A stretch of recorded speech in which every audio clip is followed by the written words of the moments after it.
Keyboard Immortal Chapter 1 hanggang 5. Array, array, array. Kumalat ang sakit sa bawat bahagi ng kanyang katawan habang ang amoy ng sunog na laman ay pumuno sa kanyang ilong. Sandali lang. Anong nangyayari? Sigurado si Zuan na nakipagtalo siya sa maraming tao sa isang internet forum ilang segundo lang ang nakalipas. Kuwait, mabagyo noon. Isang malakas na bagyo ang nananalasa sa labas ng kanyang mga bintana, ngunit wala itong nagawa para matigil ang mabilis na pagtatype ni Zuan. Pinagtatawanan niya ang isang grupo ng mga user sa isang forum, iniinsulto sila hanggang sa puntong hindi makapagsalita. Ibig sabihin, dahan-dahan niya silang hinihikayat sa pamamagitan ng taos-pusong panawagan sa kanilang kagandahang asal. Bigla na lang, may nakasisilaw na kislap ng liwanag na may kasamang napakalakas na ingay. Isang kumpol ng kidlat na kasing laki ng basketball ang dumaan sa kanyang bintana, kumikinang na may kakaiba at malabong pulang ilaw. Kasunod nito, naalala ni Zuan ang isang napakalungkot na sigaw na sinundan ng isang hindi maipaliwanag na sensasyon. Malabo niyang naalala na nakita niya ang keyboard sa harap niya na naglaho at naging alikabok kasama ng kanyang mga kamay na nakapatong sa keyboard. Parami ng parami ang kanyang nabura, hanggang sa wakas, lahat ay naging blanko. Kuwait, tinamaan lang ba ako ng kidlat? Ano ba, yan? Ball ang kidlat. Bilang isang lubos na kwalipikadong keyboard warrior, natural na nabasa na niya ang mga penomenong ito dati. Likas siyang matalino, at sa halip na matakot, napuno siya ng tonanibik at kasabikan. Nako, nagkaroon na ba ako ng mga superpower? Baka maging Flash na ako. O baka maging Captain Atom pa. Pinilit niyang imulat ang kanyang mga mata, ngunit malabo ang lahat ng nasa harap niya. Wala siyang ideya kung nasaan siya. Bigla, isang masakit na kirot ang damaloy sa kanyang mga daliri. Iniwas niya ang tingin at nakita, ang isang bagay sa harap niya kahit na hindi siya sigurado kung nakikita lang niya ang mga bagay-bagay. Doon, lumulutang sa harap ng kanyang mga daliri, ay isang keyboard.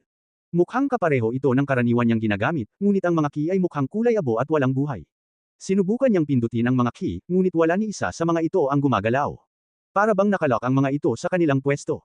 Matagumpay mong nabound ang Keyboard Warrior account. Kapag natupad mo na ang mga kinakailangang kondisyon, ma-unlock na ang mga kaugnay na kakayahan. Isang malamig na boses ang umalingaw sa isip ni Zuan na ikinatakot niya. Ano ba to? Naisip ni Zuan sa sarili. Bakit hindi ako maging si Flash, Spider-Man, Iron Man, o isang bagay na katulad niyan?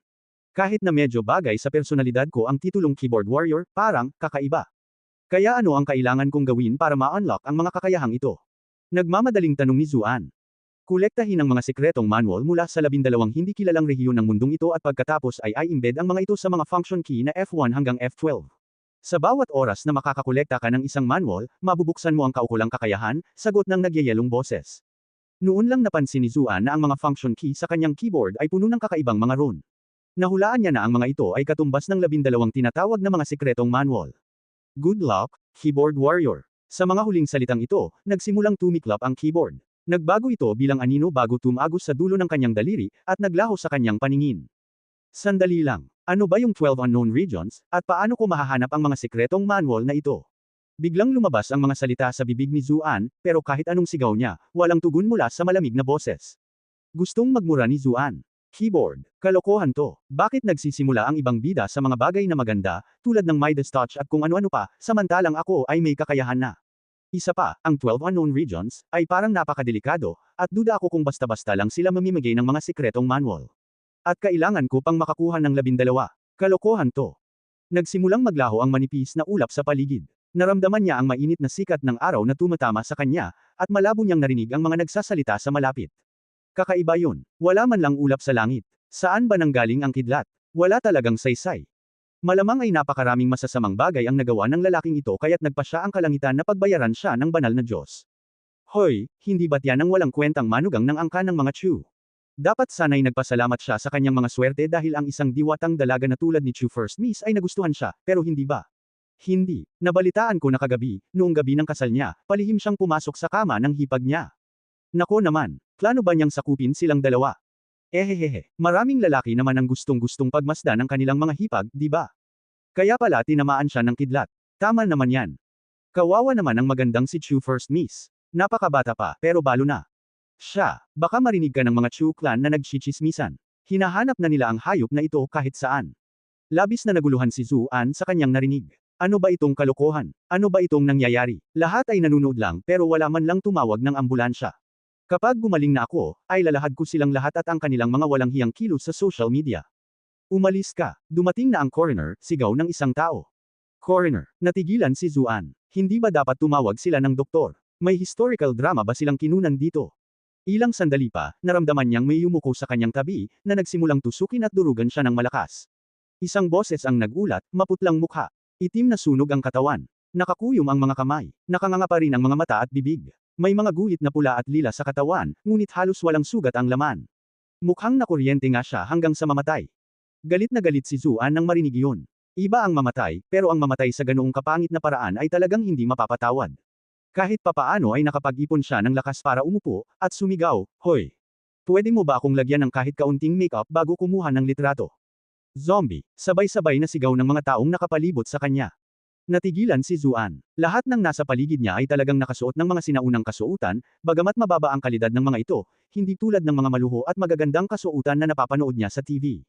Ang mas nakakapagtaka pa ay ang kawalan ng mga kamera o cameraman sa malapit. Sa katunayan, wala siyang makita kahit cellphone kahit saan. Ni wala siyang nakitang anumang linya ng telepono, kotse, o anumang bakas ng modernong mundo na pamilyar sa kanya. Kaya hindi ako namatay. Lumipat na ba ako sa ibang mundo? Bilang isang malaking tagahanga ng mga web novel, nabasa na ni Zuan ang maraming sitwasyon na tulad nito dati, kaya hindi siya masyadong nagulat sa pangyayaring ito. Anong klaseng kakatwang demonyo ka? Nanginginig ang mga labi ng coroner habang itinuturo si Zuan sa takot. Sa sobrang gulat niya ay natamba siya ng patihaya. Hindi ako kakatwa, Angus. Hindi mo ba talaga masabi ang pagkakaiba ng tao sa bangkay? Sa tingin ko kailangan mong maghanap ng bagong trabaho. Ubo, ubo. Walang tigil ang usok na pumapailan lang sa kanyang bibig at butas ng ilong habang nagsasalita siya, dahilan para mabulunan siya sa kanyang mga sinabi. Marahil ay epekto ng pagkatamaan ng kidlat, naisip niya. Nang tumingin si Zuan sa sarili, napansin niyang hindi siya nakasuot ng kanyang karaniwang damit, at ang kanyang mga paa at kamay ay mas payat kaysa sa naaalala niya. Isang nakakatakot na bagay ang pumasok sa kanyang isipan. Dali-dali niyang binuksan ang kanyang pantalon at sinilip ang loob. Isang nakakadurog ng pusong sigaw ng paghihirap ang sumunod. Nako, tanga, kung saan dapat sanay isang higanting rock, ay napalitan ng isang maliit na sisiw. Walang sinumang tao ang makakatagal sa sakit ng pag-iisip na dulot noon. Biglang tumahimik ang mga nanood, at dali-dali silang tumabi upang magbukas ng daanan para sa isang papalapit na figure. Ang ilan ay kinakabahang yumuko at palihim na sumulyap sa bagong dating. Hindi namamalayang lumingon din si Zuan para tumingin, at sa wakas ay naisip niya kung bakit ganoon na lang ang reaksyon ng mga tao. Isang babaeng nakasuot ng puti ang tahimik na naglalakad palapit sa kanya. Malinaw ang kanyang mga mata, at ang kanyang balat ay kasing puti ng nyebe.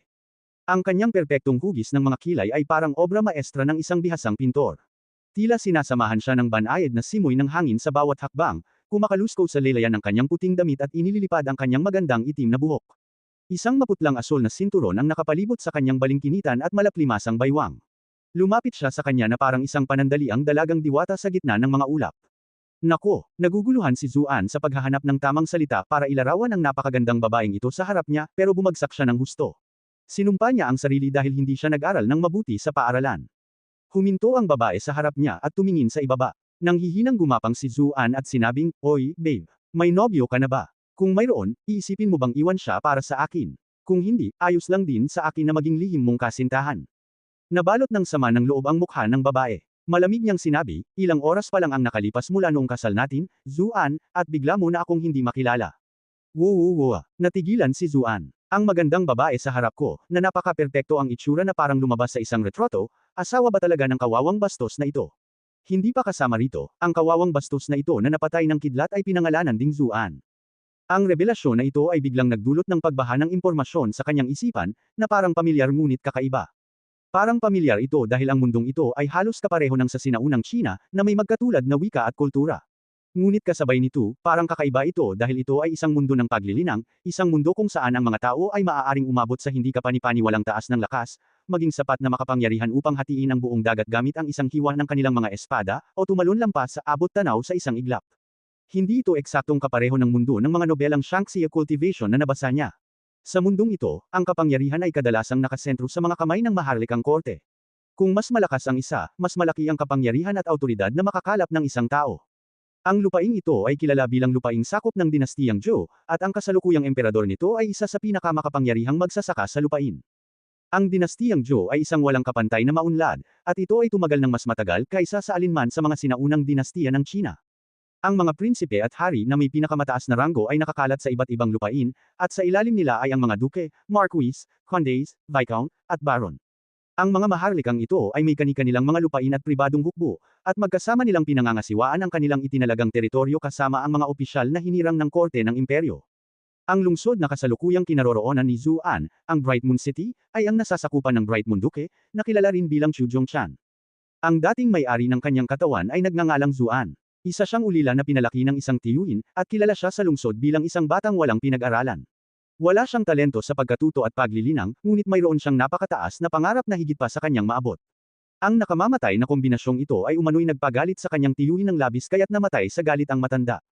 Ngunit hindi pa katagalan, isang bagay na hindi inaasahan ang nangyari. Ang palaboy na ito ay kahit papaano ay nakakuha ng atensyon ng panganay na anak na babae ng duke ng Bright Moon, ang prinsesa, ng lungsod ng Bright Moon. Ipinatawag siya sa Chu Estate upang maging manugang ng duke.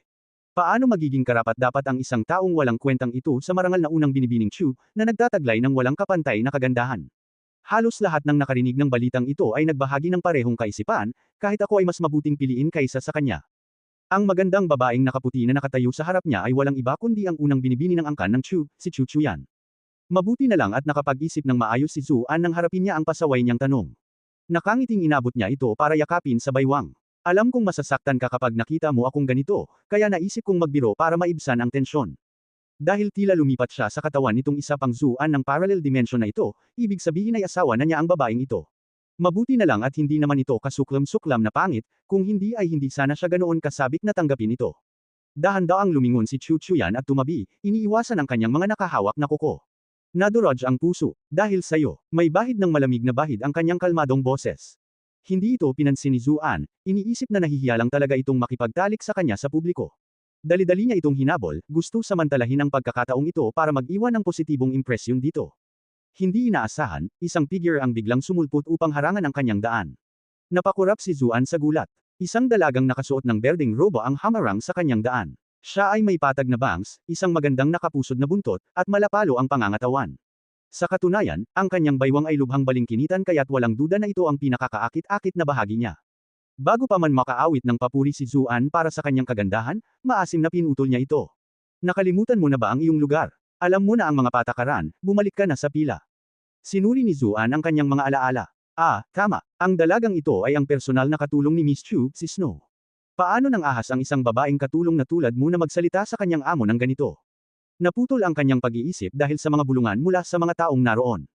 So iyan ang panganay na anak na babae ng angkan ng Chu. Wala talagang salitang makapaglalarawan sa kanyang kagandahan. Pati ang katulong niya ay napakaganda. Kaya ang lalaking tinamaan ng kidlat ay talaga namang duwag na manugang ng angkan ng Chu. Paano niya nagawa ito? Alam ng lahat sa lungsod na niloloko lang niya ang asawa niya sa angkan ng mga Chu. Tingnan mo, kahit ang katulong ay kinamumuhian siya. Hindi makapaniwala si Zuan. Duwag na manugang. May kakaibang tingin na sumili sa mukha niya. Mukhang hindi maganda ang dating niya sa mundong ito. Pero hindi naman siya masyadong nag-aalala. Paano kung isa akong babaeng palabiro? Ang pag-aasar ay nangangailangan din ng talento. Lahat kayo ay gustong mag-asar tulad ko, wala lang kayong kakayahan para gawin iyon. Iniwan siya ni Chu Chuyan at mabilis na sumakay sa isang karwahe. Sinubukan ni Zuan na sundan siya papasok, ngunit pinigilan siya ng katulong na si Snow nang may masamang tingin. Tila sanay na ang ibang mga katulong dito. Hindi siya pinansin, agad na pinatakbo ng karwahe ang karwahe palayo. Nag-alab ang galit sa kalooban ni Zuan. Tingnan mo, binibini, tinamaan lang ng kidlat ang asawa mo, at medyo nanghihina siya ngayon. Hindi mo naman dapat ako piliting maglakad pabalik, di ba? Kaya, iniwasan ang pag-iingat, sumugod siya papunta sa karwahe at mabilis na pumasok. Ang karwahe ay puno ng mahina ngunit nakabibighani na amoy. Tumangala si Chu Chuyan mula sa kanyang libro, nagulat nang makita siyang bigla na lang pumasok. Dati, palagi siyang masunurin na nasa labas. Tinitigan niya ito nang may pagtataka ng ilang sandali, hindi alam ang gagawin. Nang magsasalita na sana si Zuan, naagaw ng kanyang pansin ang pamagat ng libro nito, Sweet Pampered Wife, Dominating Sword Immortals 99 Days of Searching for Love. Kumurap siya, isa. Sa isang iglap, galit na sinugod siya ni Snow. Nako, sumpaman, ikaw. Mabilis na itinago ni Chu Chuyan ang libro sa loob ng kanyang mga manggas, may bahid ng kulay rosas na tumatagos sa kanyang walang kapintasang mukha. Kalimutan mo na yan, Snow. Hayaan mo na lang siyang manatili sa loob. Sinama ni Snow ng tingin si Zuan bago sumugod at umupo sa harap ng karwahe. May nakita ka ba, ngayon lang? Kumislap ng mapanganib ang mga mata ni Chu Chuyan. Dali-daling umiling si Zuan. Wala akong nakita. Kaya pala puro romance fiction lang ang laman ng mundong ito. At ang mga pangalan ay kasing walang hiya ng mga romance novels sa mundo. Hindi niya inaasahan na ang isang ice princess na tulad niya ay papabor sa mga ganitong klaseng nobela. Gayunpaman, nahal ata niya na hindi siya pinaniwalaan ng babae. Dahil sa takot na baka patayin siya nito para pagtakpan ang kanyang sikreto, dali-daling binago ni Zuan ang usapan. Mahal ko, may narinig ka na bang hindi kilalang rehiyon? Alin ang pinakamalapit sa bahay natin? Nanlaki ang mga mata niya. Saan mo nalaman ang pariralang hindi kilalang rehiyon? Sa labas ng karwahe, isang tusong tingin din ang sumilay sa mga mata ni Snow, ngunit dali-dali niyang ibinaba ang kanyang ulo para itago ito. Halos casual na sumagot si Zuan, may narinig akong bumanggit nito. Imposible. Nakasimangot si Chu Chuyan. Imposibleng marinig man lang ng isang ordinaryong tao ang pariralang ito. Nang mapansin ang pagkalito ni Zuan, dahan-daang sumagot si Chu Chuyan, wala akong pakialam kung saan mo narinig ang pariralang ito. Sa hinaharap, huwag ka nang magtanong tungkol dito. Kung hindi, mamamatay ka. Nenas si Zuan. Nako naman, mukhang magiging problema ang mga unknown regions na ito. Tumigil siya. Ibig sabihin, tinutokso ako ng walang kwentang keyboard na ito. Kung kahit ang pagtatanong lang tungkol dito ay papatayin na ako, paano ako makakakuha ng mga secret manual mula sa mga lugar na ito para ma-unlock ang mga function? Huminga siya ng malalim. Kalimutan mo na. Kahit hindi ako makakuha ng espesyal na kakayahan sa simula pa lang, ano na? Ang simula ng transmigrasyong ito kasama ang isang napakagandang asawa ay isang magandang swerte. Aayusin ko ang lahat ng iba pa. Hindi siya masyadong nabahala sa malaking pagkakaiba ng katayuan nila ng kanyang asawa. Ito ang karaniwang tema sa maraming web novel na nabasa na niya noon, at alam niyang maaari niyang hiramin ang mga pamamaraang ginagamit ng mga bidang lalaki tulad ni Jiang Xiaolong. 1. Wei Xiaobao, 2. O Song Qingshu, 3. Kahit na isa kang glacier, sigurado akong kaya kitang tunawin. Ang pag-iisip pa lang kung paano niya nakasama sa isang kama ang malaengkantong kagandahang ito noong nakaraang gabi ay sapat na para bumilis ang tibok ng puso niya. Nako, bata, kumalma ka, at panasan mo ang laway mo. Kalma lang. Tumigil sa pagtatanong si Zuan para maiwasan ang anumang hinala. Malinaw na walang interes ang kanyang asawa na makipag-usap pa, kaya tumingin na lang siya sa bintana para pagmasdan ang paligid. Pagkaraan ng maikling panahon, lumitaw ang mga pader ng lungsod sa di-kalayuan. Kung pagbabatayan ng sinaunang China, ang lungsod na nasa harap niya ay walang dod ang isa sa mga pangunahing lungsod. Habang papasok siya sa mga tarangkahan ng lungsod, napansin niya ang isang napakalaking plate na nakasabit sa itaas na may nakasulat na pangalan ng lungsod Bright Moon City. Dapat akong makahanap ng pagkakataong bumili ng mapa at tingnan kung saan matatagpuan ang lungsod na ito sa imperyo, naisip niya sa sarili. Kahit ang mga simpleng impormasyong ito ay lampas sa kaalaman ng orihinal na may-ari ng katawang ito. Isa siyang tunay na walang kwenta. Patuloy niyang pinag-aralan ang mga lansangan ng lungsod. Bagamat hindi ito maihahambing sa anumang modernong sentro ng lungsod, ang mga lansangan ay abala pa rin sa mga aktibidad, puno ng mga tao at mga ngalakal. Gayunpaman, ang pinakanagulat niya ay ang karwahe ay hindi man lang nauuga ng mga umbok. Kumakarera ito sa mga lansangan ng kasing husay ng pinakamagagandang sasakyan noong modernong mundo. Hindi nagtagal ay naakit ang kanyang mga mata sa ilang malabong asul na linya na dumadaloy sa loob ng karwahe. Halos magmukha itong serye ng mga electric circuit. Isa ba ito sa mga maalamat na pormasyon? Gumagamit sila ng porma sayon sa isang karwahe. Medyo maluho iyon. Pagkaraan ng ilang panahon, nakarating sila sa isang malaking lupain na may dalawang higanteng eskultura na bato na nakataas sa pasukan nito. Hindi siya sigurado kung anong mga nilalang ang inilalarawan ng mga eskultura na ito, parang pinaghalong tigre at leon ang mga ito, at naglalabas sila ng kakaibang aura ng kapangyarihan. Huminto ang karwahe. Bumaba si Chu Chuyan sa karwahe at mayanhing naglakad papasok sa mga gate, habang hubad ang kanyang puting damit sa likuran niya. Mabilis na sumulyap si Zuan sa kanyang paligid. May nakita siyang karatula na may nakasulat na Chu Estate, sa itaas ng mga gate at bamulong ng mahina. Nako, ganun na ba kalungkot ang buhay ng lalaking ito para makasama niya ang pamilya ng asawa niya? Kaya nga ba siya nagpakasal sa pamilya ng asawa niya, hindi sa pamilya ng asawa niya? Hindi nakakapagtaka na pinagtatawanan siya ng lahat. Nagsimula siyang humakbang pasulong, ngunit muli siyang hinarangan ni Snow. Huwag mo nang isipin ang pagpasok sa mga pangunahing gate. Samahan mo ako sa mga gate sa gilid. Kumurap si Zuan. Bakit hindi ako makadaan sa mga pangunahing gate? Natikom ni Snow ang kanyang mga labi. Ang mga pangunahing tarangkahan ay para sa mga miyembro ng angkan ng Chu. Paano magiging kwalipikado ang isang hinirang na manugang na tulad mo? Masisira mo ang mga tarangkahan ng angkan, ref, ito ay isang napakatsinong konsepto. Ayon sa kaugalian, kapag ang isang lalaki ay nagpakasal sa isang asawa, kinukuha niya ito mula sa kanyang tahanan sa pagkadalaga at ginagawa itong miyembro ng kanyang sariling angkan. Ang kabaligtaran ay karaniwang itinuturing na lubhang nakakahiya at sumasalamin sa isang malaking agwat sa lipunan sa pagitan ng dalawa, ref. Tinignan siya ni Zuan ng malamig. Ang sunggit ng bibig mo. Sigurado akong may malalang herpes ang boyfriend mo. Maaaring hindi alam ni Snow ang ibig sabihin nito, ngunit madali niyang nahalata na isa itong insulto. Galit na galit, hinawakan niya ito sa damit at gumalaw na parang susuntukan niya ito. Bago pa man makagalaw ang kanyang kamao, bumagsak si Zuan sa lupa, sumisigaw sa kunwaring sakit. Hindi ko pa nga ba siya natamon? Tumingin si Snow, natulala. Malinaw na hindi bagay sa mundong ito ang pagbagsak. Lumingon si Chu Chuyan para titigan siya ng masama. Napakawalang galang mo. Kahit ano paman, manugang pa rin siya ng angkan ng Chu. Sa hinaharap, huwag mo siyang trituhin ng ganito. Pakiramdam ni Snow ay nagawan siya ng mali, ngunit hindi siya ng ahas na makipagtalo. Naiintindihan ko. Sumulyap si Chu Chuyan kay Zuan. Maaari ka bang bumangon ngayon? Mabilis na tumayo si Zuan, saka sinabi ng may mapang-asar ng ngiti, alam kong nagmamalasakit ka sa akin. Kumunot ang noo ni Chu Chuyan, hindi na mamalayang lumayo sa kanya para maglagay ng distansya sa pagitan nila. Tumalikod siya at nagsimulang maglakad papasok.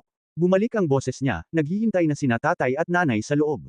Huwag mo nang sayangin ang oras.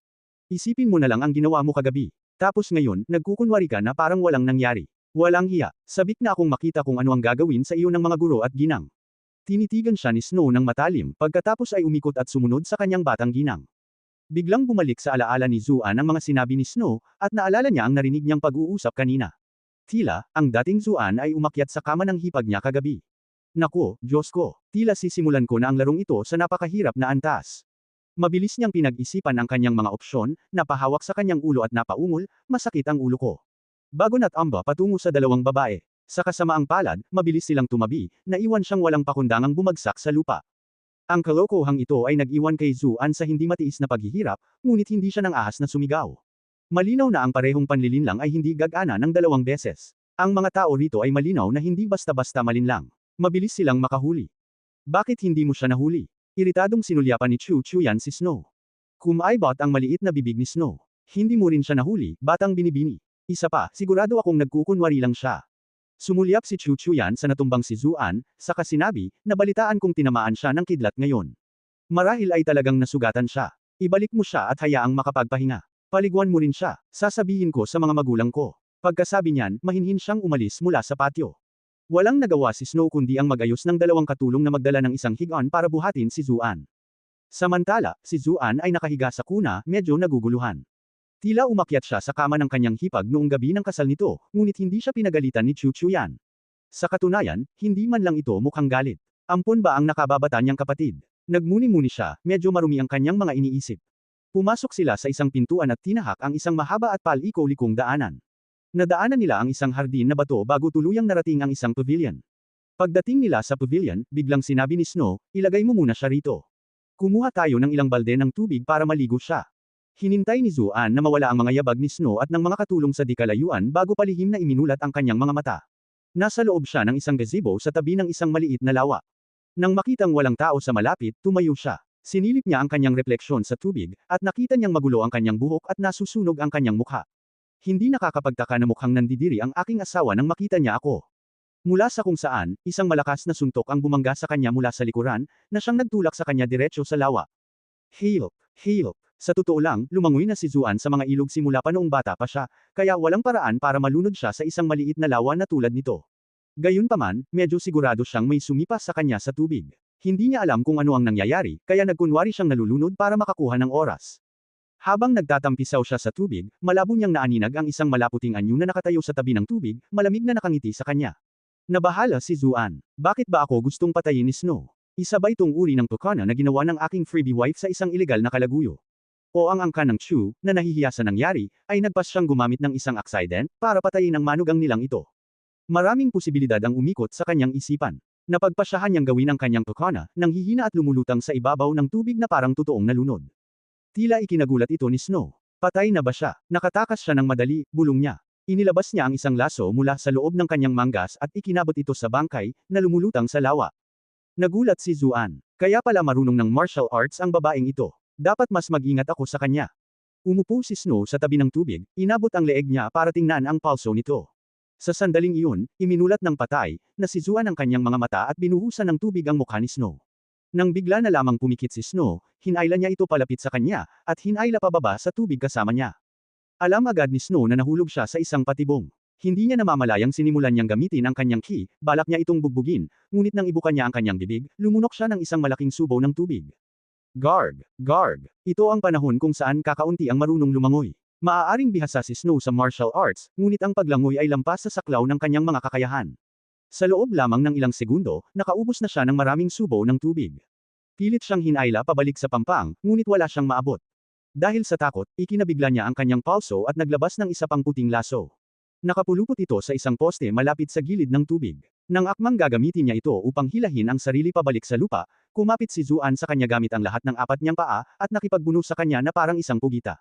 Dahil dito, hindi siya makapagpakita ng anumang lakas. Nag-alab ang mukha ni Snow sa kahihiyan at galit nang maramdaman niyang mas lalong idinidiin ni Zuan ang sarili sa kanyang katawan.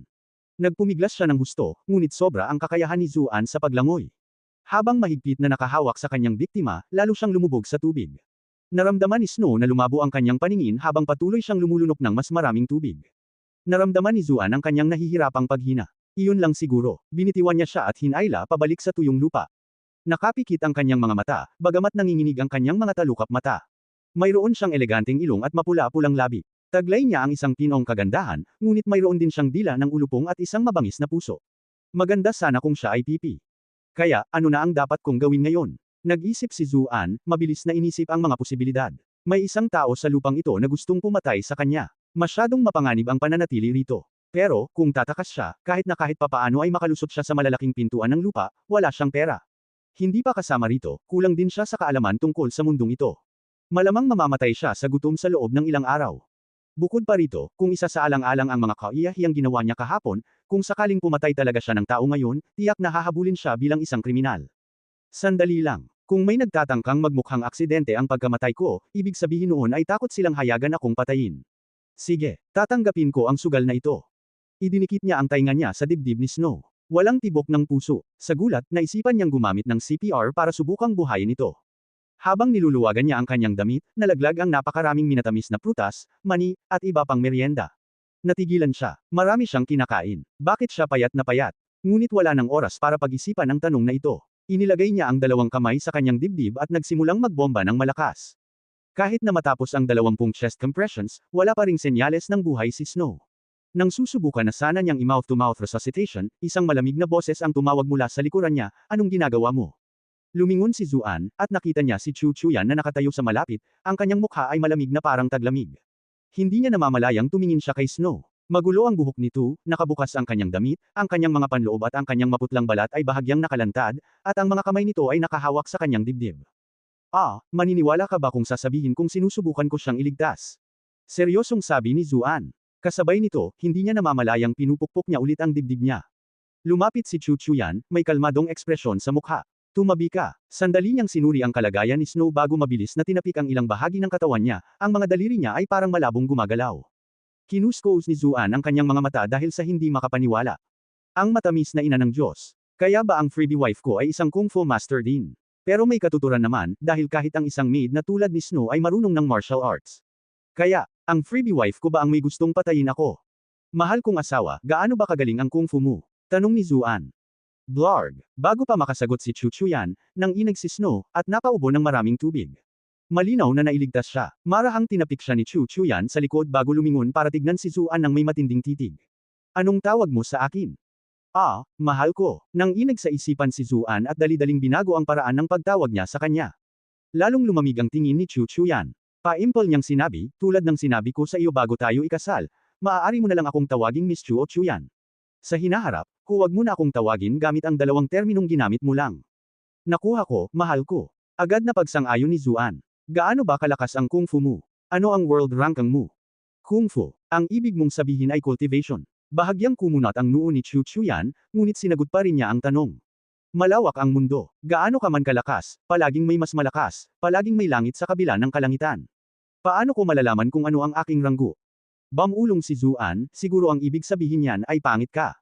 Huminga ng malalim si Chu Chuyan, pero bago pa siya makasagot, nagpatuloy si Zuan, huwag kang mag-alala.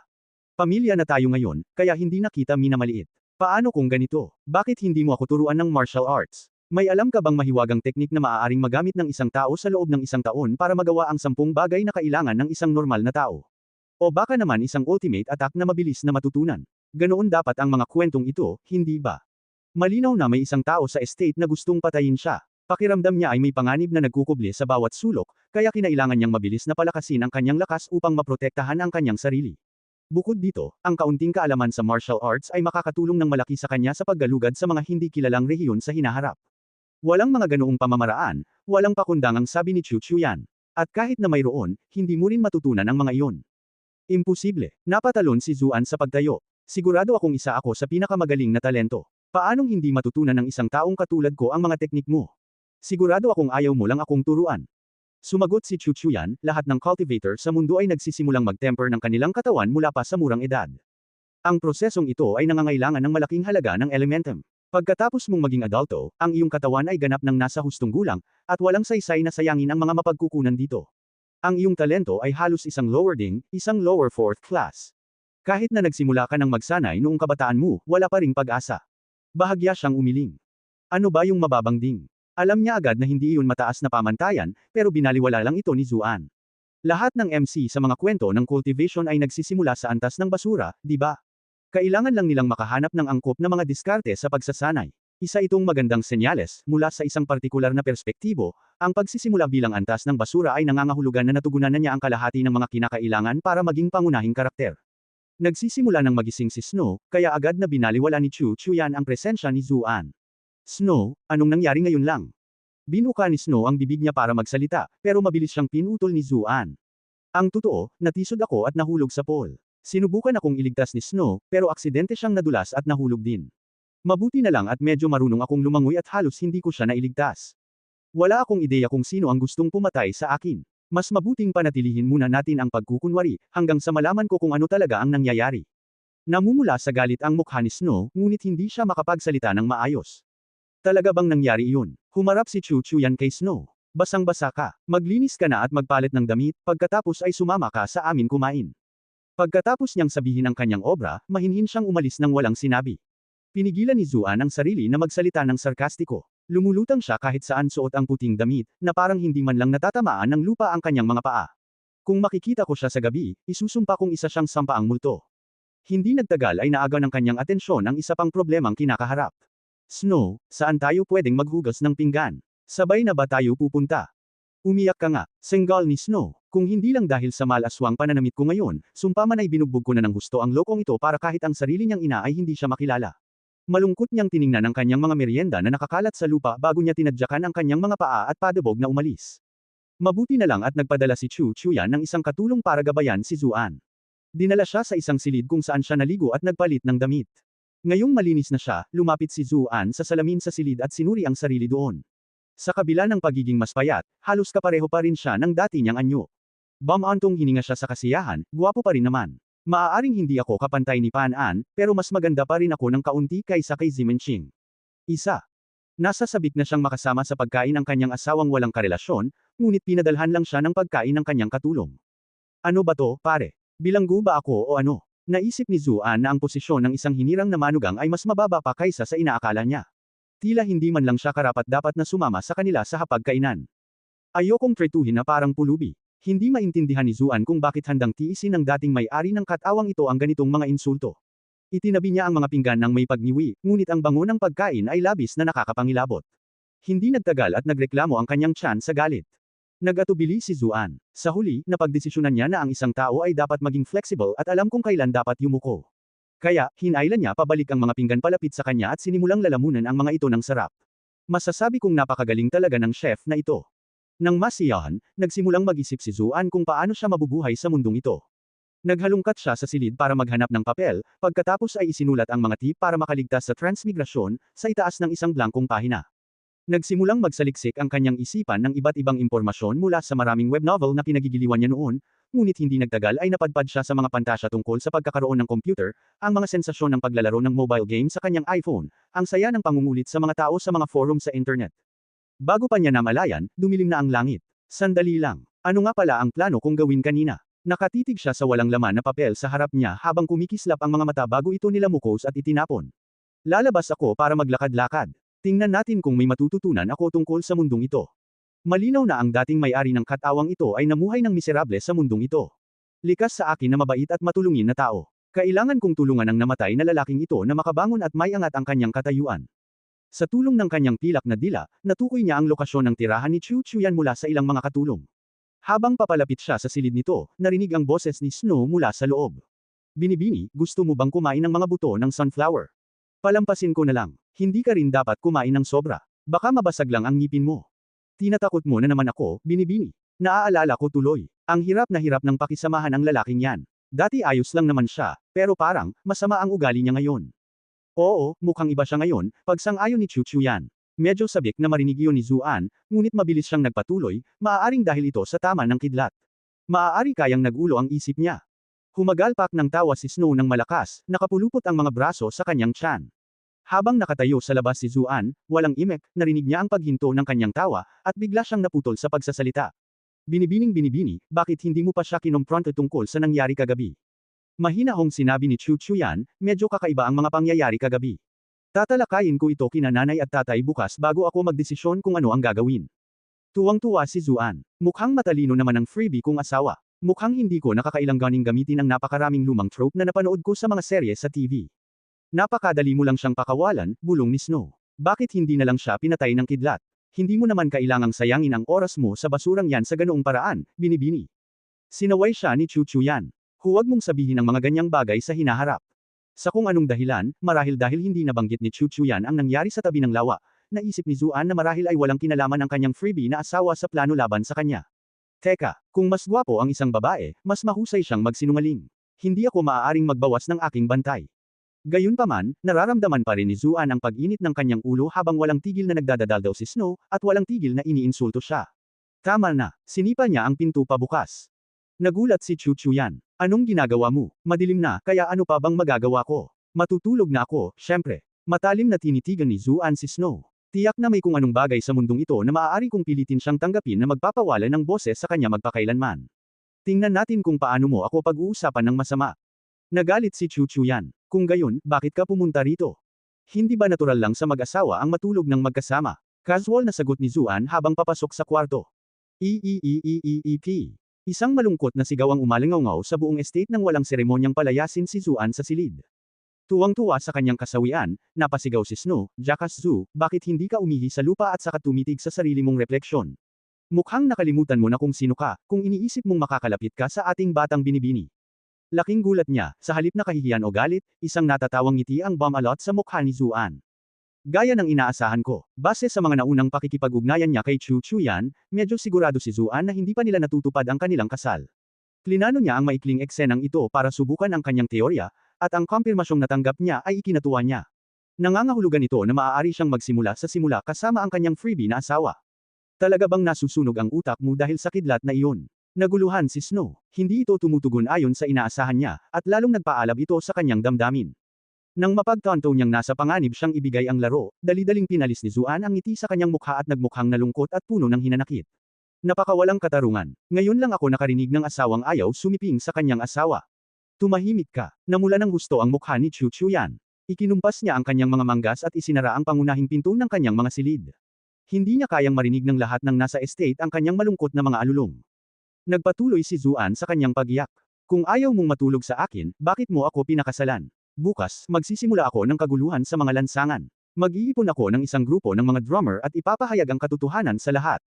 Tingnan natin kung masisiraan ng bait ang angkan ng Chu, o kung masisiraan ako ng bait. Hindi ka maglalakas loob. Mabilis na tumayo si Chu Chuyan, may mapanganib na kislap sa kanyang mga mata. Isang kahangahangang alon ang kumawala sa kanyang katawan. Sumangot si Zuan. Bakit naman ako hindi? Sira na rin ang reputasyon ko. Isa pa, hindi ba't ito rin ang gusto mo? Para malaman ng ibang mayayamang batang amo na ikaw ay dalisay at walang bahid. Huminga ng malalim si Chu Chuyan bago matalim na tinitigan si Zuan. Gusto mo ba talagang matulog kasama ako? Oo naman. Tuwang-tuwa na sabi ni Zuan. Ano ba ang problema ng babaeng ito? Siyempre naman, hindi niya palalampasan ang gininto ang pagkakataong ito. Gaya ng isinulat ni Aileen Chang, ang pinakamahusay na paraan para mapunta sa puso ng isang babae ay sa pamamagitan ng kanyang ahem. Gayunpaman, ang kanin, kapag naluto na, ay hindi na maaaring lutuin ng hilaw. 2. Kung gayon, hahayaan kong samahan ka ni Snow ngayong gabi, mahinahong sagot ni Chu Chuyan. Masayang nakatingin si Snow, ngumunguya ng mga buto ng melon.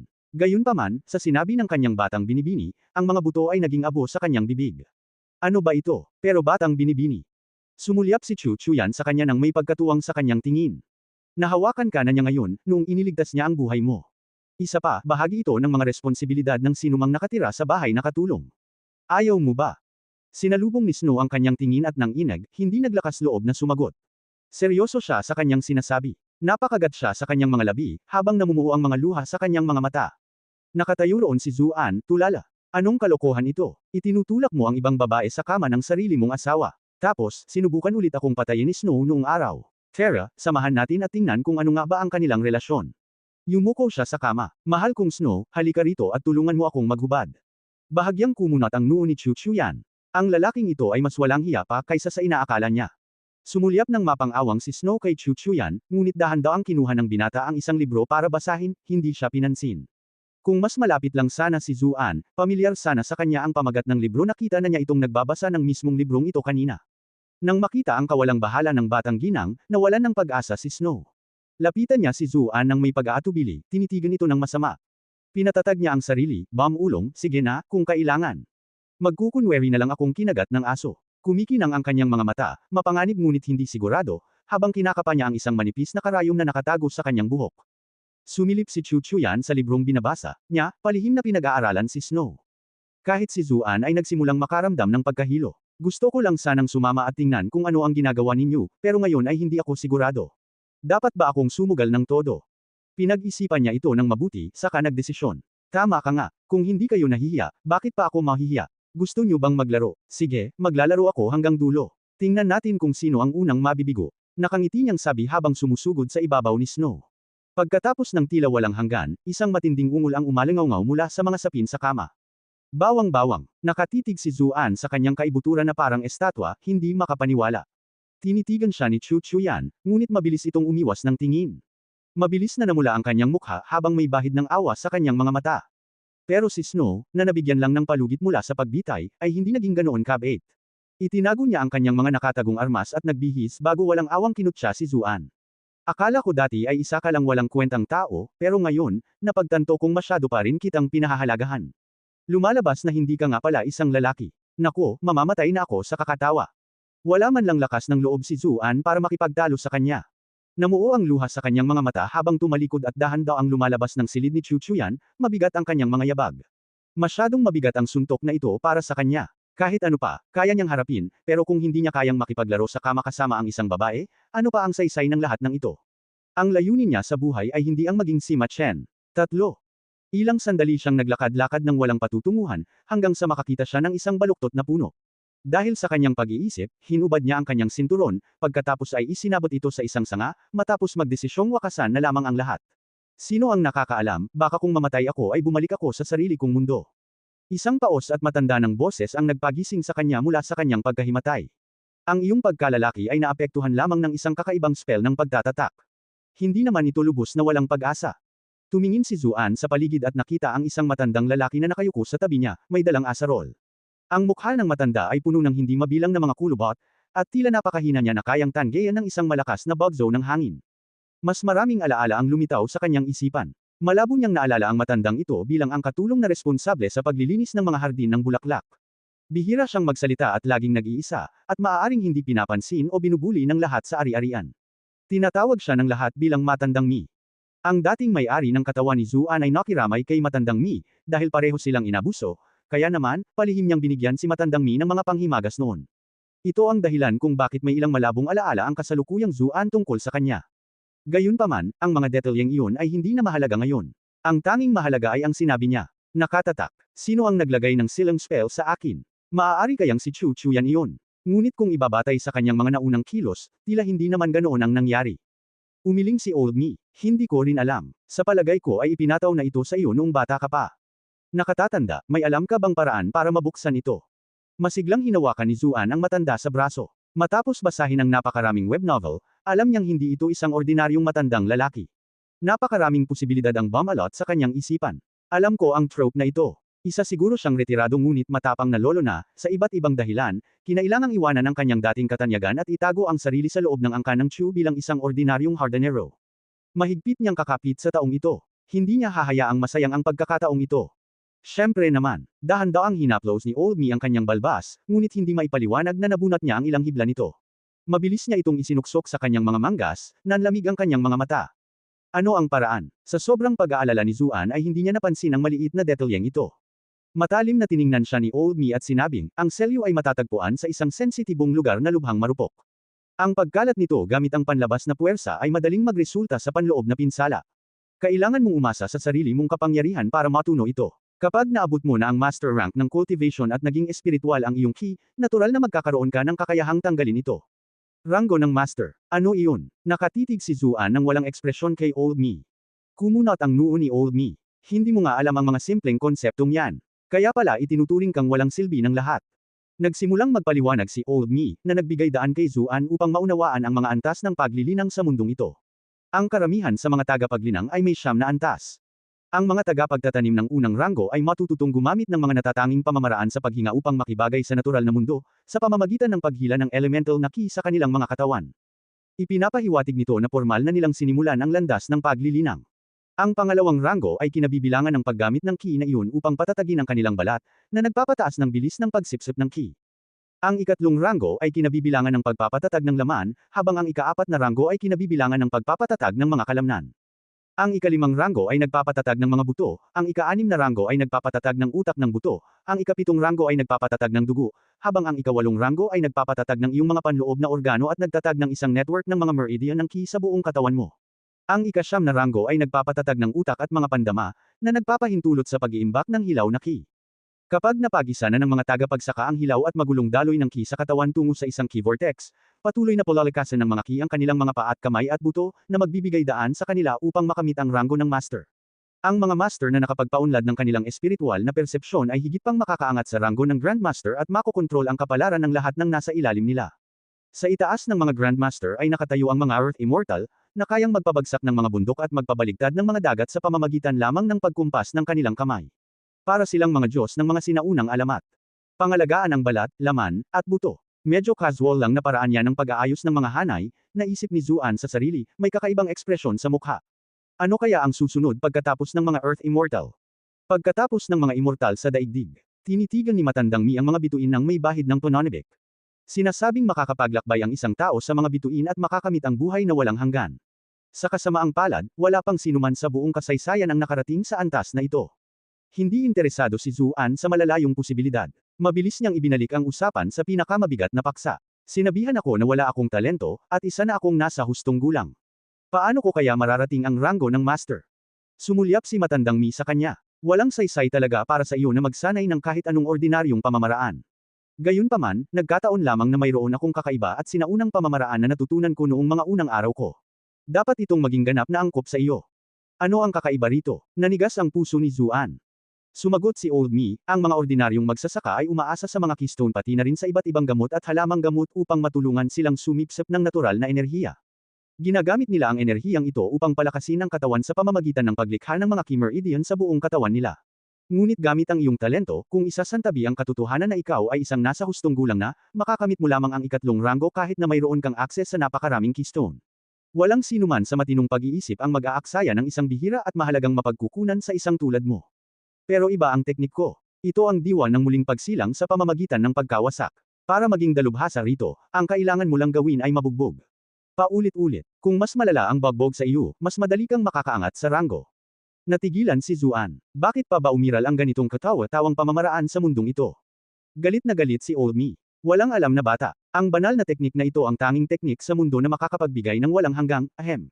Bigla niyang pinutol ang sasabihin at binalik ang sarili sa tamang landas. Kaya, gusto mo bang magsanay dito o hindi? Oo, syempre gusto kong magsanay dyan. Sa sandaling ito, si Zuan ay parang isang nalulunod na lalaking kumakapit sa dayami. Para sa kanyang karangalan at kagalakan, kahit ang pinakakatawa-tawang mga pamamaraan ay sulit subukan. Pero hindi pa nga tayo nagkikita. Bakit ka ba napakabait mo sa akin? Bumantong hininga ng malalim si Old Me. Ang totoo, wala na akong masyadong oras. Ayokong mailibing sa lupa ang teknik na ito kasama ko. Sa wakas ay naunawaan na ni Zuan ang sitwasyon. Nakatatanda, maaari ko bang malaman ang iyong kagalang-galang na pangalan? Tiyak na dadalhin ko ang pamamaraang ito sa mas mataas na antas at pananatilihin ang iyong reputasyon. Sa ngayon, kumbinsido na siya na hindi Matandang Mi, ang tunay na pangalan ng lalaki. Dapat mo pa akong tawaging Old Me. Hey, natutuwa akong marinig ang mga salitang iyan mula sa iyo.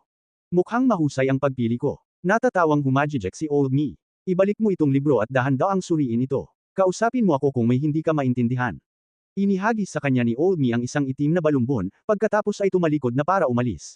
Pinilit niyang itago ang kanyang tuwa. Sa wakas, pagkatapos ng napakaraming taon, sa wakas ay nakahanap na ako ng angkop na host.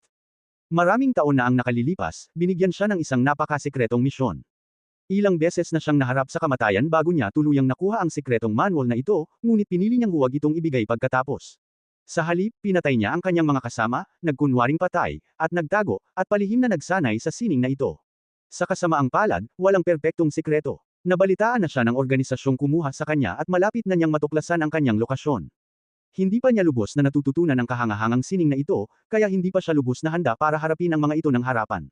Ang pinakamagandang opsyon na natitira sa kanya ay ang ganap na baguhin ang kanyang pagkakakilanlan sa pamamagitan ng paggamit ng isang pamamaraan ng pagsapi at muling pagsilang na natutunan niya noong kanyang kabataan.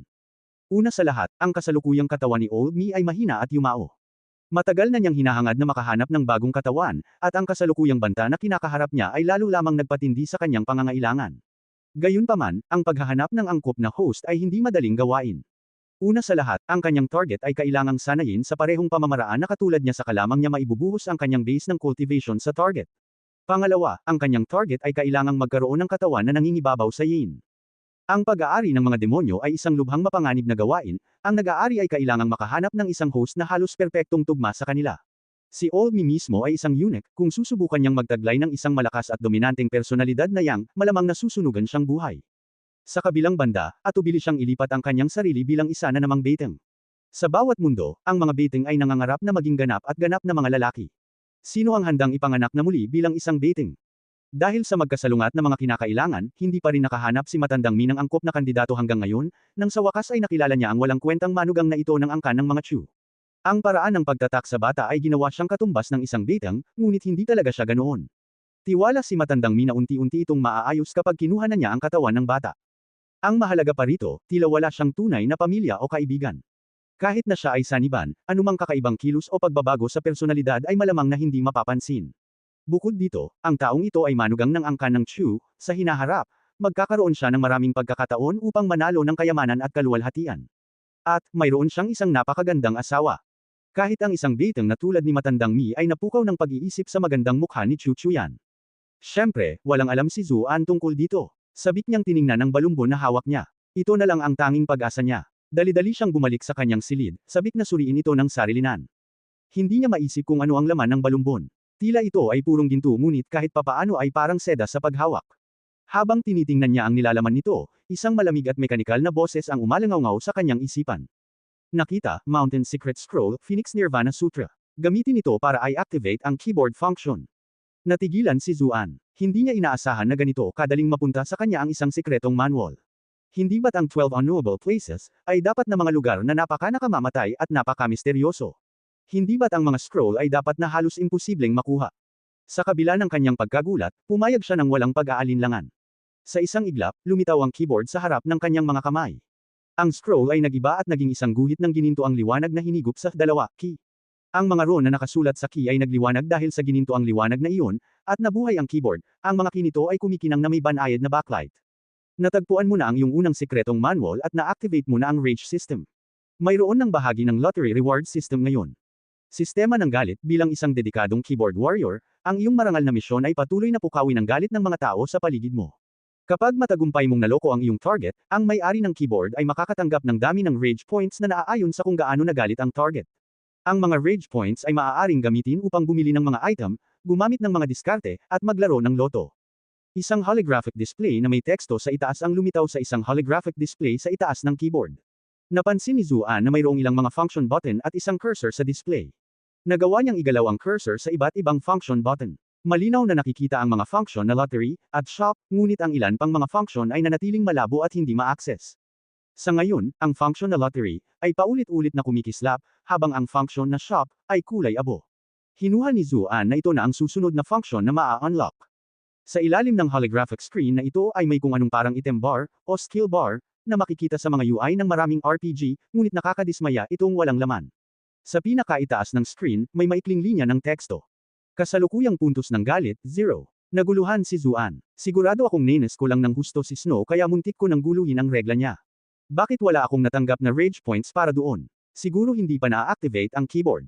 Inilipat niya ang cursor sa ibabaw ng function na lottery, pagkatapos ay pinindot ang enter key sa keyboard. Isang bagong talata ng mga salita ang lumitaw sa screen. Ang bawat ticket sa loto ay nagkakahalaga ng 100 rage points. Dahil ito ang unang beses mong mag-activate ng keyboard function, maaari kang kumuha ng 3 ticket ng libre. Ang mga drop rate para sa 3 ticket na ito ay lubos na tumaas, at ang mga partikular na drop ay gagawing random. Sa hinaharap, lahat ng drop sa loto ay ibabatay sa level ng user. Gusto mo bang simulan ang pagkuha ng iyong mga ticket? O, H. Naku, regalo ba ito para sa mga baguhan? Tuwang-tuwa si Zuan na pinindot ang oo. Biglang lumitaw ang isang light marker sa keyboard at nagsimulang kumislap ng biglaan sa mga key. Masidhing nanood si Zuan. Anong klaseng gantimpala ang darating? Isang level 999 artifact saber. Isang walang kapantay na makapangyarihang alagang hayop. Hindi rin masama ang isang maiinit na munting kasama ng diwata. Habang naglalaway siya sa mga posibilidad, nakita niyang biglang huminto ang light marker sa space key. Tatlong salita ang lumabas sa screen, salamat sa paglalaro. Panipi tandang pananong panipi. Panipi tandang pananong tandang pananong tandang pananong panipi. Panipi tandang pananong tandang pananong tandang pananong tandang pananong tandang pananong panipi. Natulala si Zuan. Hindi ba't sinabi mong tumaas ng husto ang drop rates? Gusto ko ang Midas touch ko. Gusto ko ang sobrang lakas na MC Power rep system ko. Pagkatapos ng lahat ng kapanapanabot na bagay na naisip niya, nakakadismaya talaga ito. Ang keyboard system na ito ay tiyak na katatawanan ng kahit anong sistema universo na pinanggalingan nito. Gusto mo pa bang magpatuloy sa pagbunot ng mga premyo? YN. Maaari ka nang dumiretso sa impyerno. Nagngingit-ngit si Zuan. Nang pipindutin na sana niya ang buto na oo, may biglang pumasok sa isip niya. Dali-dali siyang tumakbo sa isang palanganan ng tubig at naghugas ng mukha bago tuluyang makuha ang kanyang pangalawang premyo. Sa pagkakataong ito, hindi niya hinayaang maligaw sa mga ligaw na pantasya. Nakatitig siya ng walang kurap sa light marker, kinakalkula kung gaano katagal ang oras na ginugugol ng liwanag sa ibabaw ng bawat key. Ito ay hihinto ng pinakamatagal sa space key, magtatagal ng kaunti sa mga number key, at mabilis na lilipat sa mga letter key sa bilis ng kidlat. Taya ko ang tagal ng oras na ginugugol nito sa bawat key ay katumbas ng kung gaano kahalaga ang premyo sa ilalim ng key na iyon. Gayunpaman, ang kanyang mga inaasahan ay nabawasan ng malaki dahil sa kaninang pagkadismaya. Mas mabuti na ang kahit ano kaysa sa spacebar. Tila nasagot ang kanyang mga panalangin. Dahan-daang huminto ang ilaw sa ibabaw ng key. May lumitaw sa screen, at sa pagkakataong ito ay hindi na ito isang salamat sa paglalaro. Tuwang-tuwa si Zuan, ngunit mabilis na napalitan ng pagkasuklam ang kanyang ngiti. Bakit ang gantimpala, na ito ay kamukha ng mga steel wool pads na ginamit namin sa pagkuskus ng mga kaldero sa kusina? Hinihikayat ba ako ng sistema na tahakin ang landas ng isang chef? O baka naman ang landas ng isang transmigrant merchant? Nako, dati naman binibili ko ang mga yan ng tig-apat. Bakit naman yan lumalabas sa ganitong sistema ng gantimpala? Nagsisimula ng questionin ni Zuan ang kahulugan ng buhay mismo. Binabati kita, nanalo ka ng Hyres Ball of the Lights. Ano ba talaga ang, alam na alam niya sa kaibuturan niya na tinutokso siya ng sistema, halos naririnig niya ang mekanikal na tawa nito na tumutunog sa kanyang mga tainga. Naputol ang kanyang pag-iisip ng isang bagong linya ng mga salita na lumabas sa screen sa tabi ng bowl ang bakal. Hawak ang pag-asa, yumuko siya para basahin ito. Bola ng mga kaluguran ng tagapagmana, ayon sa mga alamat, ang artifact na ito ay may kakayahang magbigay sa mga mayayamang babae ng hindi masabi na kagalakan. Sa kasamaang palad, sa likod ng malaking kagalakang ito ay nakasalalay ang matinding pagdurusa na tiniis ng hindi mabilang na mga laruan ng lalaki. Kaya naman, isang partikular na matalinong laruan ng lalaki ang gumawa ng bagay na ito upang protektahan ang kanyang sarili. Epekto ng artipakto, matapos gamitin ang artipaktong ito, anumang sakit na idinulot sa iyo ng isang babaeng mas mayaman kaysa sa iyo ay magiging lubos na kaligayahan. Babala hindi binabawasan ng artipaktong ito ang aktwal na dami ng pinsalang natatamo mo. Kung ang isang mayamang babae ay magdulot sa iyo ng nakamamatay na pinsala, hindi ka mamamatay kundi may iwan mo ang iyong huling bahagi ng kalusugan. Gusto mo bang iimbak ang item na ito sa iyong item bar? Maaari mo itong gamitin kung kailan mo gusto sa pamamagitan ng pagpindot sa key. Diyos ko, tigilan mo na ang panggugulo sa akin. Tinitigan ni Zuan ang bowl ang bakal na ngayon ay nagkatawang tao na sa kanyang kamay. Natukso siyang ihagis ito sa lupa. Para saan ba ang gamit nito? Halos wala na itong silbi, at may mga kondisyon pa ito para magamit. Hindi ako magiging laruan ng isang mayamang babae. Paano ko naman ito gagamitin? Bato ang mukha, itinago ni Zuan ang bola ng bakal na lana sa kanyang item bar. Tumakbo siya papunta sa palanganan ng tubig at muling naghugas ng mukha. Hindi pa rin kumbinsido na naalis na niya ang malas, kaya't mabilis din niyang hinugasan ang kanyang mga kamay. Saka lamang niya nakuha ang kanyang ikatlong gantimpala. Muling kumurap ang light marker sa keyboard habang nag-aalalang pinagmamasdan ni Zuan. Huwag kang maging spacebar, huwag kang maging Q key. Sa wakas, huminto ang bola ng liwanag sa ibabaw ng kina. Dumagundong ang malamig at mekanikal na boses, binabati kita sa pagkapanalo sa Poisonous Prick. Panipi. Hindi makapaniwala si Zuan, halos mailuwa niya ang isang subo ng dugo. Napakalaswa nitong keyboard. Anong klaseng magulo na gantimpala ito? Nang makita niya ang imahe ng isang itim na punyal na lumabas sa screen ay sa kanya napagtanto na ang sarili niyang mga iniisip ang malaswa. Isa. Nakal-alasong tusok, may isang lalaking maingat na dinilaan ang punyal na ito ng sandaling malapit na ang tagumpay. Ang isang kilos na iyon ang ikinamatay niya. Bago siya namatay, ang huling sinabi niya ay nakalalasong tusok. Epekto ng artipakto, ito ay isang isinumpang punyal. Sino mang masugitan ng punyal na ito ay agad na mamamatay. Nakahinga ng maluwag si Zuan. Sa kabila ng kakaibang pangalan nito, isa itong napakalakas na sandata. Siyempre, ang pinakamalaking hamon ay kailangan niya munang saktan ang kanyang kalaban gamit ito. Matapos makita kung gaano kalakas sina Snow at Chu Chuyan, alam niyang halos imposibleng hawakan man lang sila sa isang totoong laban, lalo na't hindi na sila masaktan. Manam, mas mabuting maging mahinahon muna ako sa ngayon. Mga palihim na pag-atake ang dapat gawin. Sa Duke of Mount Deer, ginamit ni Wei Xiaobao ang isang matalas na punyal para makuha ang pag-ibig ng 7 magagandang babae. Sigurado akong magagamit ko ang akin para manalo ng kahit 70. Sandali lang. Kumurap si Zuan. Kung aksidente kung makalmat ang sarili ko gamit ito, mamamatay ba ako? Tinitigan niya ang makintab na punyal sa kanyang kamay. Mayroon siyang hindi maipaliwanag na pagnanais na subukan ito, ngunit mabilis niyang pinigilan ang pag-iisip na gamitin ang kanyang sarili bilang isang ginipig. Isa itong kalokohang paraan ng pagkamatay. Dahil sa tuwa sa kanyang tagumpay, sinubukan ni Zuan na makakuha ng mas maraming tiket sa loto, ngunit sa bawat pagkakataon, pare-pareho lang ang tugon na nakukuha niya, hindi sapat ang rage points. Manloloko para lang sa galit. Madali lang yan. Hinaplos ni Zuan ang baba niya habang nabaling ang tingin kay Snow. Isang masamang hajijek ang pinakawalan niya. Sus Mariosep, natatawa ako na parang ako ang kontrabida sa kwentong ito. Pero hindi niya napigilan ang sarili. Ang pag-iisip kay Snow ay automatikong nagpabalik sa kanyang alaala ng mga nakakahiyang pangyayari kanina. Nagsimulang manginig ang kanyang mukha, at ang kanyang kagalakan sa pagkakaroon ng isang napakahalagang kayamanan ay agad na naglaho. Ang una at pinakamahalagang prioridad niya ay ang pagkukumpuni ng kanyang maliit na Zuan. Sandali lang, hindi ba't nasipsip sa keyboard ang Phoenix Nirvana Sutra? Namutla ang mukha ni Zuan. Talaga bang nakatadhana siyang maging isang eunuch? Agad niyang ibinaling ang tingin sa keyboard, at nakita niyang tanging ang F2 key na lang ang nananatiling nakailaw. Pinindot niya ito, at lumabas ang mga salita sa screen, gusto mo bang mag-training sa Phoenix Nirvana Sutra? Y.N. Dali-dali niyang pinili ang oo, at may mga butil ng gininto ang liwanag na lumutang mula sa F2 key. Binalot siya ng mga ito, pinupuno ang kanyang katawan ng nakakaaliw na init. Instant max level. Tara na, instant max level. Paulit-ulit na sigaw ni Zuan. Maya-maya, nawala ang gininto ang liwanag, at iminulat niya ang kanyang mga mata. Tila mas matamis at mas sariwa ang hangin, at ang mundo sa paligid niya ay mukhang mas masigla. Panahon na para subukan ito. Isang malakas na suntok ang ibinato niya sa pinakamalapit na pader na bato. Array, array, array, array, array. Hinimas ni Zuan ang kanyang kamay, habang namumuo ang mga luha sa kanyang mga mata. Walang nagbago. Teka, wala. Siyam na napakakomplikadong porma sayon ng rune ang lumitaw sa iba't ibang bahagi ng kanyang katawan, na pinagdugtong ng mga linya. Gayunpaman, ang mga pormasyong ito ay walang laman sa gitna. Nagliwanag ang mga ito sandali bago tumagos sa ilalim ng kanyang balat. Sandali ring natarante si Zuan, hanggang sa napansin niyang muling kumurap ang mga rune sa loob ng kanyang katawan. Ano ba ang mga ito? Nang mas malapitan niyang tiningnan, napansin ni Zuan ang mga ginintoang batik na lumulutang sa gitna ng pinakamababang porma sayon ng mga rune.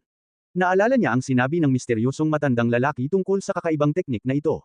Yumuko siya, nakatitig sa kanyang duguan na kamao. May katuturan na ang lahat ngayon. Ang kalokohang teknik na ito ay talagang nangangailangan ng pagkakaroon ng mga pinsala para makapag-level up. Dahil nakapaglaro na ng hindi mabilang na mga video game sa kanyang nakaraang buhay, mabilis na nakilala ni Zuan ang simpleng mekanismo ng leveling na itinakda ng sistemang keyboard warrior na ito. Ang kailangan lang niyang gawin ay punuin ang bawat porma sayon ng mga gintong batik na iyon para mapataas ang kanyang kakayahan. Tungkol naman sa mga ginintoang bagay, malinaw na makukuha lang niya ito sa pamamagitan ng pagkabugbog. Bueno, sulit ang lahat para sa kapakanan ng Little Zuan, ibig kong sabihin, para sa aking pagmamalaki at kagalakan. Kahit nakalokohan lang ang teknik na ito, magsasanay pa rin ako. Nagngingit-ngit si Zuan at muling sumuntok sa pader. Kahit na halos kasing sakit pa rin ng dati, hindi na lumaki ang bilang ng mga ginintoang batik sa loob ng porma sayon. Nakatitig si Zuan sa kanyang mga kamao. Nag-isip siya sandali, pinag-iisipan ang mga nangyari. Hindi tulad ng unang pagkakataon, mayroon siyang babala sa kung ano ang mangyayari, kaya naman hindi niya namamalayang nagpigil siya para protektahan ang sarili. Natural lang na nabawasan din ang mga benepisyong makukuha niya. Kaya hindi ko nga kayang magsanay gamit ang self-flagellation. Mukhang ang tanging pagpipilian ay ang bugbugin ako ng iba. Pero sino? Bahala na ang lahat ng ito. Habang iniisip niya ito, lalo siyang nagmumukhang katawa-tawa, at lalo siyang nagagalit. May natano siyang daga na naghahanap ng pagkain sa tabi ng kanyang mga paa, at lalong tumindi ang kanyang galit. Nakakainis talaga ang buhay ko. Iba ang pamumuhay sa ganitong kalokohan, pero ang pamumuhay sa isang kulungan ng mga daga. Mabagsik niyang sinugod ang daga gamit ang kanyang paa, dahilan para mapadpad ito sa kalapit na bintana. Habang hinahangaan niya ang kanyang kahangahangang husay sa soccer, biglang bumukas ang pinto ng bahay. Itinapon mo ba itong daga? Isang malinaw na boses ang pumasok sa pintuan, kasunod ang isang dalaga. Siya ay pandak at balingkinitan, may mapupulang labi at perpektong puting ngipin. Ang kanyang buhok ay maikli ngunit maayos ang pagkakagupit, at ang kanyang bangs ay halos hindi umaabot sa kanyang mga mata. Ang kanyang perpektong kaibig-ibig na imahe ay medyo nasira ng daga na nasa kanyang kamay. Tili, humahajijek at nagpumiglas ang daga ng walang kabuluhan. Mag-ingat ka, baka kagatin ka ng daga, babala ni Zuan. Hindi naman sa natatakot ako sa mga bagay na ito. Naikuyom ng dalaga ang kanyang kamao, at ang daga ay nagpakawala ng isang huling, malungkot na tili bago tuluyang nawala ng malay. Lumunok. Napalunok si Zuan, mariin. Babae ba talaga ito? Pinanood niya itong itinapon ang bangkay ng daga at may paghamak na pinunasan ang kamay nito sa damit nito. Pagkatapos ay tinitigan siya ng dalaga ng malamig. Wala akong ideya kung ano ang iniisip ng ate ko. Ibinalik ka niya pero hindi ka niya pinarusahan. Naaga ni Zuan ang atensyon ng may ngumunguya sa labas. Magtatanong na sana siya tungkol dito nang parang martilyo siyang tinamaan ng mga salita nito. Ate. Tumingin siyang muli at agad na nakita ang pagkakahawig niya kay Chu Chuyan, bagamat malinaw na mas bata ito. Malamang, ito ang pangalawang binibini ng angkan ng Chu, si Chu Wanzhao. Unti-unti niyang natatanggap ang mga alaala ng kanyang hinalinan, kaya mas alam na niya ang tungkol sa kanyang paligid ngayon. Ang isang bagay na hindi niya maintindihan ay kung bakit binigyan ng angkan ng Chu ang pangalawang binibini ng ganitong kakilakilabot na pangalan. 2. Nakasuot siya ng masikip na katad na damit na lalong nagpatingkad sa kanyang balingkinita na baywang at matipunong puwet. May latigaw siyang katad na nakakabit sa kanyang baywang. Para siyang isang maanghang na sili. Ibang-iba siya sa kanyang napakalamig na ate. Iisa ang kanilang ina, kaya bakit sila magkaiba? Anong tinatitigan mo dyan, aso ka? Naiinis na si Chu Wanzhao, at ang pagtingin niya sa kanya mula ulo hanggang paa gamit ang maliliit niyang matang parang butil ng butil ay lalo lamang nagpagalit sa kanya. Matagumpay mong naloko si Chu Wanzhao ng 10 rage points. Napansin ni Zuan na ang rage counter sa itaas ng kanyang keyboard ay nagbago mula 0 patungong 2010. Nabalot siya ng saya, mukhang napakainit ng ulo ng babaeng ito. Magkukulang ako kung hindi ko susunggaban ang pagkakataong ito para makakuha ng mas maraming rage points. Pakiramdam niya ay parang umiikot ang isip niya. Sa totoo lang, kailangan ko nang ilabas ito sa isip ko. Ang ganda ng pangalan ng ate mo, Chuyan. Bakit ka binigyan ng mga magulang mo ng ganito kapangit na pangalan, counterattack? Matagumpay mong naloko si Chu Wanzhao para sa 666 na rage points. Nanliit si Zuan. Sobrang galit. Namula ang mukha ni Chu Wanzhao sa galit. Chuyan, ang tawag niya sa sarili niya. Ang tunay niyang pangalan ay Zhaodi. 3. Zhaodi. Nahirapan si Zuan na ibagay ang imahe ng kanyang elegante at nakaputing asawa, isang diwatang immortal na gumagala ng may kagandahan sa kanyang bastos na pangalan, ngunit nabigo. Kumunot ang kanyang noo dahil sa pagsisikap. Zhaodi. Wanzhao. Sandali lang, parang natatandaan ko na ang panganay na anak na lalaki ay nagngangalang Yu Xiao. Pinagtatawanan mo ba ako? Pinutol ni Chu Wanzhao ang kanyang pagmumuni-muni. Hindi. Mabilis niyang tanggi, nakita ang galit sa mga mata nito. Sige. Kaya bakit hindi mo nalang palitan ang pangalan mo? Matagumpay mong naloko si Chu Wanzhao para sa 179 na rage points. Gusto ko sana, pero ayaw ako ng mga magulang ko, pati na rin ng kapatid ko. Nagawa niyang palitan ang pangalan niya, pero wala siyang pakialam sa iba. Nabalutan ng dalamhati ang mukha niya habang inaalala ang panghabang buhay na pang-aabusong natanggap niya mula sa kanyang mga kaklase. Sandali lang. Biglang naalala ni Chu Wanzhao kung sino ang kausap niya. Tigilan mo na ang pakikipagkaibigan sa akin. May dapat pa akong ayusin sa iyo tungkol kagabi. Masayang binibilang ni Zuan ang lahat ng rage points na naipon niya. Mayroon siyang 875 rage points, sapat na para makakuha ng 8 premyo. Sa pagkakataong ito, tiyak na makakakuha ako ng mas maganda kaysa sa mga walang kwentang bagay na nabunot ko noong nakaraan, di ba? Na-distract siya rito at walang emosyong sumagot. Nako, sigurado akong hindi lang pagkakaintindi ang nangyari kagabi. Umakyat ka sa kama ko. Paano naging hindi pagkakaunawaan, yan? Malamig na ngumiti si Chu Wanzhao. Matagumpay mong naloko si Chu Wanzhao ng 10 rage points. Iilang rage points lang yan. Malinaw na marami siyang isyo tungkol sa pangalan niya. Kung gayon, bakit hindi mo ako pinigilan? Maaari ka sanang tumawag ng mga gwardya o kung ano paman. Sagot ni Zuan. Ako, namula ang maputlang mukha ni Chu Wanzhao. Hindi ko rin alam kung anong nangyari. Sa tingin ko ay nakatulog ako. At lasing ako noon. Hindi ko alam kung paano ako napunta sa kwarto mo. Sa totoo lang, sigurado akong may kakaibang nangyayari. Iwinaksi ni Zuan ang ideya ng pag-iipon ng mas maraming rage points. Ang pinakamahalagang gawain ay ang pakalmayin ang batang ito mula sa impyerno. Iniisip ko kung marunong ba siya ng martial arts. Madalas minamaliit ng mga kabataan ang kanilang sariling lakas at hindi alam kung kailan pipigilan. Kung aksidente niya itong napatay, hindi man lang siya magkakaroon ng pagkakataong magluksa sa kanyang pagpanaw. Ipinahihiwatig mo ba na baka kinaladkad kita papunta sa kwarto ko? Binigyan siya ni Chu Wanzhao ng malamig na ngiti. Tulad ng kasabihan, ang alak ang tagapaghatid ng pagnanasa. Maaari ka sanang pumunta kahit saan pagkatapos mong malasing, ngunit nagkataon lang na pinili mo ang aking kama. Ito ang patunay ng iyong pagnanasa sa akin. Tinitigan ni Zuan ang kanyang patag na dibdib, pagkatapos ay bumantong hininga. Bata ka, paano ako magkakaroon ng malaswang pag-iisip tungkol sa iyo? Kung talagang mayroon akong malaswang pag-iisip, pupunta na sana ako sa kwarto ng ate mo. Biglang sumabog ang galit ni Chu Wanzhao. Matanda na ako, tumutulong pa nga ako sa pamamahala ng ilang bahagi ng negosyo ng pamilya paminsan-minsan. Hindi ako katulad mo, isang walang kwentang tao na walang ibang ginagawa kundi kumain at matulog. Paano mo ako minamaliit? Matagumpay mong naloko si Chu Wanzhao para sa 79 na rage points. Napasinghap si Zuan. Malinaw na kahit saang mundo ka man naruroon, ang isang bagay na pinakaayaw ng mga kabataan ay ang pagtrato sa kanila na parang mga bata. Alam mo, kung patuloy kang nanlilisik, bumubuntong hininga, at humihinga ng ganyan, walang maglalakas loob na pakasalan ka. Sa totoo lang, subukan mong umakto na parang babae. Bakit hindi ka nalang matutong magberda, o gumawa ng ibang gawaing pambabae? Sinubukan ni Zuan na magsabing sinsero hanggat maaari, ang mga mata niya ay puno ng init at pag-aalala. Maging mabuting babae ka na ngayon. Para sa ikabubuti mo ang lahat ng ito. Sa kabila ng takot niyang mabugbog hanggang mamatay, hindi niya kayang palampasin ang lahat ng potensyal na rage points na nakataya. Nabaliw si Chu Wanzhao. Ano ba ang problema ng couple na ito? Bakit niya ako sinisermonan na parang isa siya sa mga nakatatanda sa akin? Matagumpay mong naloko si Chu Wanzhao para sa 33 rage points. 33 puntos ng galit, 33 puntos ng galit, 33 puntos ng galit. Halos mapatawa ng malakas si Zuan habang pinapanood ang pagtaas ng kanyang rage points. Ang dali lang magalit ng batang babaeng ito. Napakadali lang naman itong gawin kumpara sa mga farming points mula sa nagyayelong asawa ko. Gusto mo ba akong bugbugin? Huwag mong kalimutan na bayaw mo ako. Kapag inabuso mo ang mga nakatatanda sa iyo, hahampasin ka ng langit ng kidlat.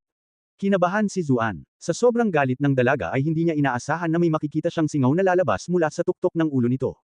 Kung mas lalo pa siyang magagalit, malamang ay mawawala ang lahat ng buhok niya at kakalbuhin niya ito. Pero, maaaring hindi naman ganoon kalaking bagay kung talagang inatake niya ito. Napakaikli ng mga paa at kamay niya. Ang pagkakaroon ng isang magandang dalagang tulad niya na humahampas ng mga kamao sa dibdib nito ay hindi maaaring magdulot ng panganib sa buhay. Sa katunayan, maaaring makatulong pa ito sa kanya na makarating sa susunod na antas ng kanyang teknik. Matagumpay mong naloko si Chu Wanzhao para sa 55 rage points. Bago pa man makapagdiwang si Zuan, isang napakalakas na bagay ang tumama sa kanyang dibdib. Sumugpo siya ng dugo at bumagsak patalikod sa kama. Binawi ni Chu Wanzhao ang kanyang kamao, ang kanyang mukha ay napakunot noo sa mapanghamak na pang-iinis. Alam mo, sandali ko naisip na baka mayroon ka talagang mga tunay na kasanayan, dahil sa kung gaano mo ako sinusubukang inisin. Ang hina mo na parang manok.